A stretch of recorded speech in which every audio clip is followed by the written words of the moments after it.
Today's Christmas reading comes from the book Christmas Traditions, True Stories that Celebrate the Spirit of the Season.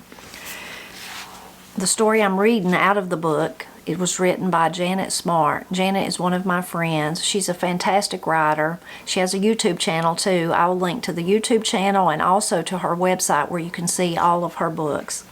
The name of this one is The Old Santa Hat. It is sunrise on Christmas morning. The light snow, which fell during the night, glistens on the bare tree limbs. Cardinals nibble at their breakfast on the front porch. For a moment, I stand silently and stare. Then I turn from the window and sink into my comfortable recliner and pick up the old Santa hat lying there.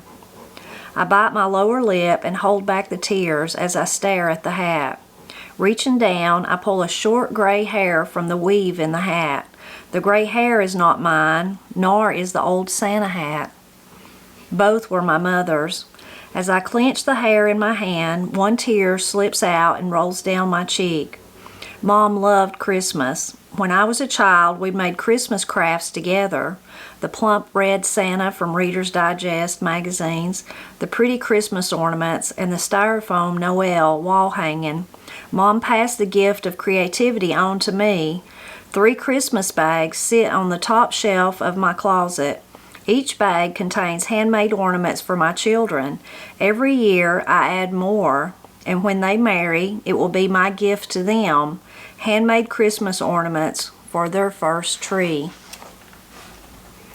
I remember Mom fitting the Santa's hat over her gray hair and doing what she loved best, giving. Now I have the hat. It isn't fancy. It's just a cheap, tattered Santa hat. The ball on the end is covered in tissue paper, and bells are attached to the sides with safety pins. It probably doesn't seem like much to anyone outside the family. Someone else might toss it, but not me. The cherished memories it brings to me are priceless. I glance over my shoulder, half expecting to see Mom walk through the front door. It won't happen.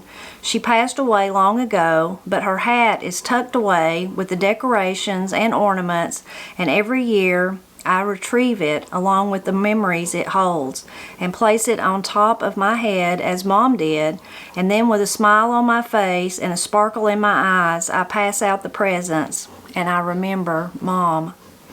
I have no grandchildren yet, but when I do, I will tell them the story of this old Santa hat. I will tell them how their great-grandma put it atop her head and with a big smile on her face and a twinkle in her eyes, passed out presents to her grandchildren at Christmas. When they say I need a fancy new hat, I will say, Grandma doesn't need a new hat. This one may be tattered, but I will wear it proudly until the day your daddy wears it to pass out presents to your children. As the sun peeks through the curtains, voices and squeaking beds interrupt my thoughts. My family awakens to another snowy Christmas morning and another year for me to share my mother's tradition. I gather my composure. A soft glow flickers from the lights on our Christmas tree, decorated with my handmade ornaments. Some hold memories, such as the ones I made from the old wooden spools Mom gave the kids to play with when they were little. Others will be keepsakes in the future. I wipe away the remaining tear. As I place the old tattered Santa hat on my head, I lean forward to see who will be first to shuffle down the hallway. Merry Christmas, Mom, I whisper, knowing her spirit is with us on this day and always.